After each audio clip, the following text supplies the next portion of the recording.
Assalamualaikum warahmatullahi wabarakatuh. Kali ini kita akan membahas tentang fasal pertama dari kitab Sulamut Taufik. Bismillahirrahmanirrahim. Faslun bermula ini adalah fasal yajibu wajib ala kafatil mukallafina atas seluruh mukallaf apa ad-dukhulu masuk fi dinil islami di dalam agama Islam. Wathubutu dan menetapkan fihi padanya dalam kurung dinul Islam alat dawami selamanya. Waltizamu dan menetapkan ma terhadap sesuatu lazima yang dia dalam kurung dinul Islam menetapkan alaihi atasnya dalam kurung ma minal ahkami dari hukum-hukum. Fasal ini menjelaskan tentang kewajiban bagi seluruh orang mukallaf. Orang mukallaf itu apa? Mukallaf adalah orang yang diberi beban hukum syariat. Jadi dia sudah wajib untuk melakukan hukum syariat. Ciri-ciri mukallaf yang pertama adalah balik. Kalau kalian sudah balik, berarti kalian wajib melakukan hukum syariat. Bukan cuma balik nih syarat dari mukallaf ini, tapi juga berakal. Kalau kalian balik tapi kalian tidak berakal, berarti kalian bukan termasuk mukallaf. Berakal itu kayak apa? Berakal itu ya akalnya sehat. Kalian bisa membedakan mana yang baik dan mana yang buruk. Kalau orang gila, dia tidak berakal. Nah, berarti dia bukan seorang mukallaf. Nah, kalau kalian merasa diri kalian adalah balik dan berakal, maka kalian disebut mukallaf. Dan kewajiban mukallaf yang pertama adalah ad-dukhulu fi dinil islami, masuk agama Islam. Ini bagi seluruh orang ya, seluruh orang itu wajib masuk Islam.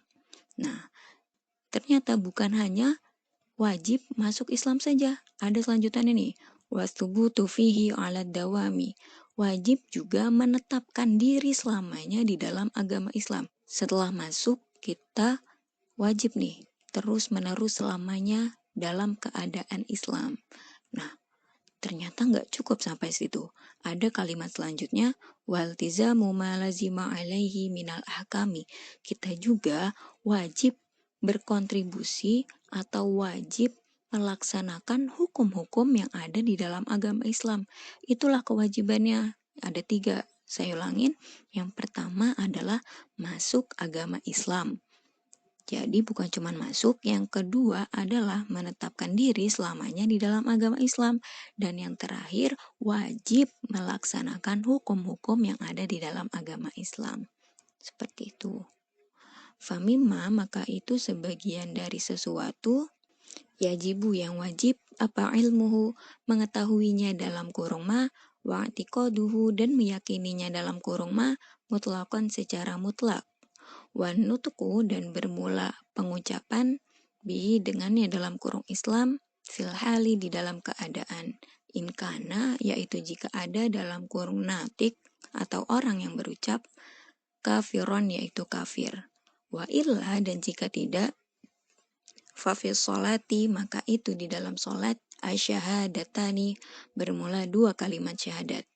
Wahuma dan bermula asyahadatani asyhadu alla ilaha illallah wa asyhadu anna muhammadar rasulullah, yaitu lafaz asyhadu alla ilaha illallah wa asyhadu anna muhammadar rasulullah. Ada sesuatu yang wajib kita ketahui dan kita yakini secara mutlak.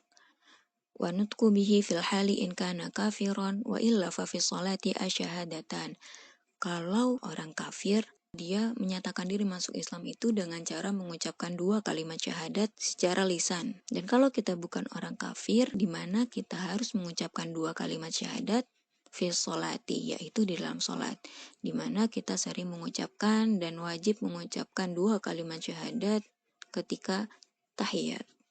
Jadi itu adalah bukti keislaman diri kita dengan mengucapkan 2 kalimat syahadat di tiap sholat. Wa ma'na asyhadu alla ilaha illallah dan bermula arti lafaz asyhadu alla ilaha illallah anta'lama yaitu agar kamu mengetahui wa ta'taqida dan kamu meyakini wa tu'mina dan kamu beriman wa tusaddiqa dan kamu membenarkan an bahwasanya la ma'buda tidak ada satupun yang berhak disembah bihaqqin dengan sebenar-benarnya fil wujudi di dalam keadaannya illallahu kecuali Allah. Apa sih makna dari asyhadu alla ilaha illallah? Makna dari kalimat asyhadu alla ilaha illallah adalah kita mengetahui Terus juga kita meyakini dan juga kita beriman, serta kita membenarkan bahwa sesungguhnya tidak ada satupun yang berhak disembah kecuali Allah. Al-Wahidu juga Esa, Al-Ahadu juga Esa, Al-Awalu Maha Awal, Al-Qadimu dahulu, Al-Hayyu Maha Hidup, Al-Qayyumu Maha berdiri sendiri, Al-Baqi Maha kekal, Ad-Daimu abadi, Al-Khaliqu pencipta, Ar-Razzaku pemberi rizki, Al-Alimu maha mengetahui, Al-Qadiru maha kuasa, Al-Fa'alu maha berbuat, lima pada apa, yuridu yang dia Allah kehendaki. Ma bermula apa, sya'a yang dia berkehendak, siapa Allahu Allah, kana yaitu maka akan terjadi dalam kurma. Wama dan bermula apa, lam yasha yaitu dia Allah tidak berkehendak, lam yakun maka tidak akan terjadi dalam kurma. Wala haula dan tidak ada kekuatan untuk meninggalkan maksiat, wala quwata dan tidak ada kekuatan untuk melaksanakan taat, illa billahi kecuali dengan pertolongan Allah. Al-Ali yang maha luhur, al-azimi juga maha agung. Mausufun disifati bikulli kamalin dengan semua sifat kesempurnaan. Munazzahun dibersihkan, an kulli naqsin dari semua kekurangan, laisa tidak ada, kamitslihi yaitu seperti semisalnya dalam kurma, apa syai'un sesuatu. Wahuwa dan bermula dia Allah, as-sami'u yaitu maha mendengar, al-basiru juga maha melihat. Oke. Al-wahidul al-ahadu dan sampai seterusnya itu adalah sifat Allah. Al-wahid, al-ahad, al-awal, al-qadim, al-hayyu, al-qayyum, al-baqi, ad-daim, al-khaliq, ar-razzaq, al-alim, al-qadir, al-fa'alu lima yuridu masya Allah, kana wa ma lam yasha' lam yakun. Wala haula wala quwata illa billahil aliyyil azim. Mausufun bikulli kamalin munazzahun an kulli naqsin. Ini dia nih yang perlu kita yakini, bahwa sesungguhnya Allah mausufun, yaitu disifati bikulli kamalin dengan semua sifat kesempurnaan. Jadi sifat Allah adalah sifat kesempurnaan, munazzahun an kulli naqsin, dan dibersihkan dari semua sifat kekurangan. Allah itu tidak punya satupun sifat kekurangan, yang ada Allah hanya mempunyai kesempurnaan atau sifat kesempurnaan, dan kita harus meyakini itu, kita harus membenarkan itu, dan kita harus beriman terhadap itu. Wahuwa dan bermula dia dalam Quran Allah, al-qadimu yaitu terdahulu, wama dan bermula apa, siwahu selainnya dalam Quran Allah, hadisun yaitu baru.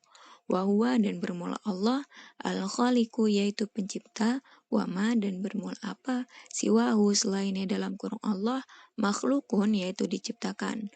Wa kalamuhu dan bermula firmannya Allah, qadimun yaitu dahulu, kasairi sifatihi seperti sifat-sifat Allah yang lain, li'annahu karena sesungguhnya Allah, subhanahu maha suci dia Allah, wa ta'ala dan maha luhur dia Allah, mubayinun yaitu berbeda, lisa iril makhlukati pada makhluk-makhluk yang lain, fidzati di dalam zat, wal af'ali dan pekerjaan, wasifati dan sifat, subhanahu maha suci dia dalam Quran Allah, wa ta'ala dan maha luhur dia dalam Quran Allah, amma dari sesuatu, yaqulu yang berkata, siapa al-zalimuna orang-orang zalim, uluwan yang maha luhur, kabiron juga besar.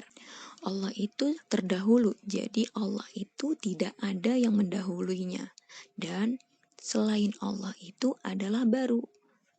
Wahuwal khaliqu wa ma siwahu makhlukun. Allah itu pencipta. Nah, selain Allah itu adalah makhluk atau yang diciptakan. Wa kalamuhu qadimun kasairi sifatihi li'annahu subhanahu wa ta'ala mubayinun lisairil makhlukati. Firman Allah itu juga dahulu seperti sifat-sifat Allah yang lain. Karena sesungguhnya Allah itu berbeda dengan makhluk lain. Berbeda dari apanya? Fidzati wal af'ali wal sifati. Allah berbeda dengan makhluk lain, baik di dalam zatnya, pekerjaannya, maupun sifatnya. Jadi Allah sama sekali berbeda dengan kita. Allah nggak punya kulit kayak kita. Allah maha mendengar, tapi Allah tidak mendengar dengan telinga seperti kita. Allah maha melihat, tapi Allah tidak melihat dengan mata seperti kita.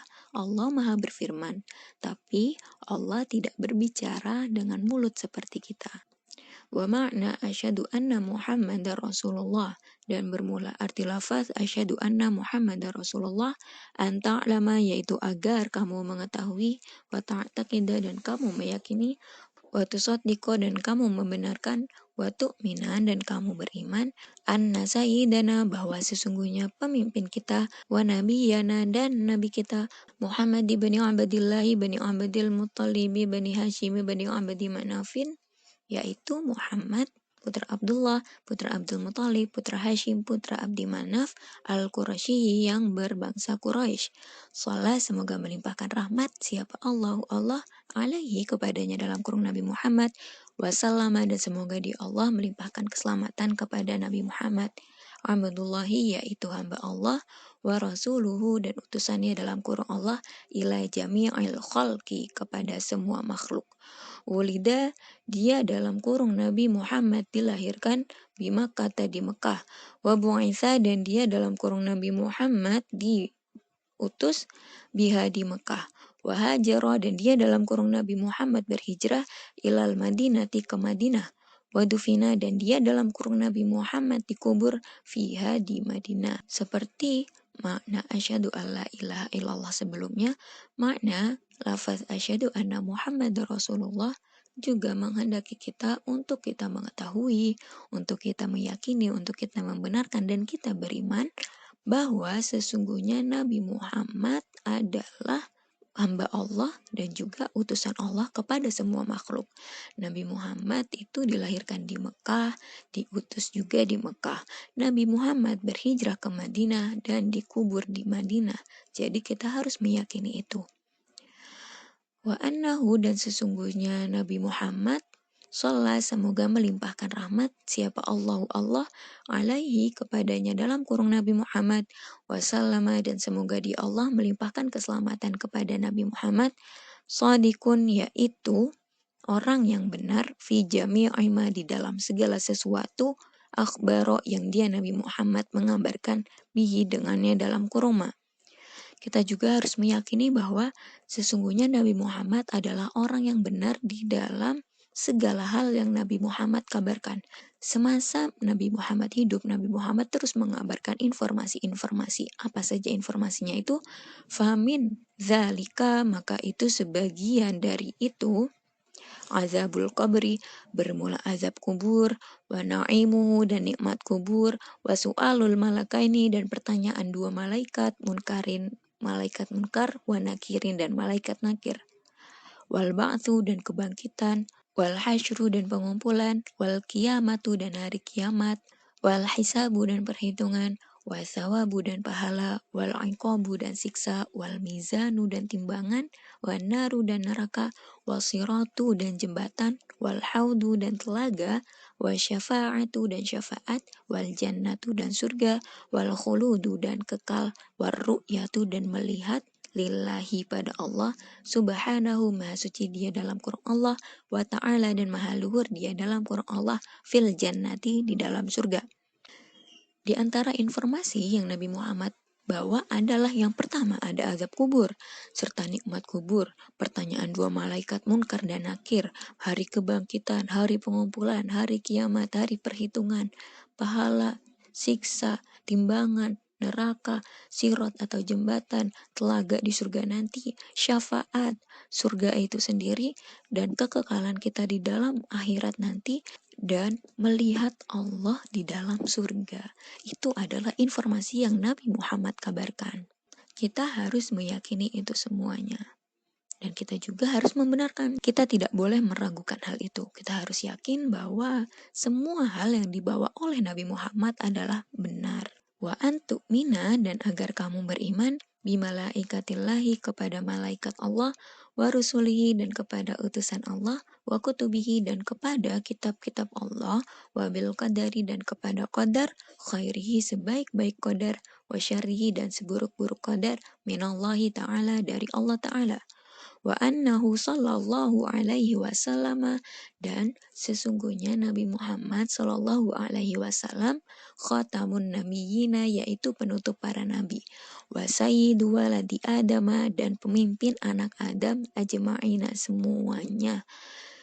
kita bukan hanya harus meyakini atau beriman kepada Allah dan kepada Nabi Muhammad, kita juga wajib mengimani malaikat Allah, rasul-rasul Allah, kitab-kitab Allah, qadarnya Allah, baik itu yang baik ataupun yang buruk dari Allah Ta'ala. Dan juga kita harus meyakini bahwa sesungguhnya Nabi Muhammad adalah khatamun nabiyyin atau penutup para nabi. Kita tidak boleh meyakini bahwa ada nabi setelah Nabi Muhammad. Kita harus meyakini bahwa sesungguhnya Nabi Muhammad adalah pemimpin anak Adam atau manusia. Itu adalah fasal pertama dari kitab Sulamut Taufik. Intinya adalah kewajiban sebagai orang mukallaf ada 3. Yang pertama, masuk Islam. Yang kedua, menetapkan diri di dalam agama Islam selamanya. Yang ketiga adalah melaksanakan hukum-hukum yang ada di agama Islam. Kalau bagi orang yang kafir adalah dengan mengucapkan 2 kalimat syahadat, dan bagi orang yang tidak kafir atau muslim adalah di dalam sholat. Lalu kita harus meyakini bahwa Allah Subhanahu wa Ta'ala itu dibersihkan dari sifat kekurangan dan disifati dengan semua sifat kesempurnaan. Itu adalah makna dari kalimat syahadat. Dan juga kita harus meyakini bahwa Nabi Muhammad adalah penutup para nabi. Wallahu a'lam bishawab. Wassalamualaikum warahmatullahi wabarakatuh.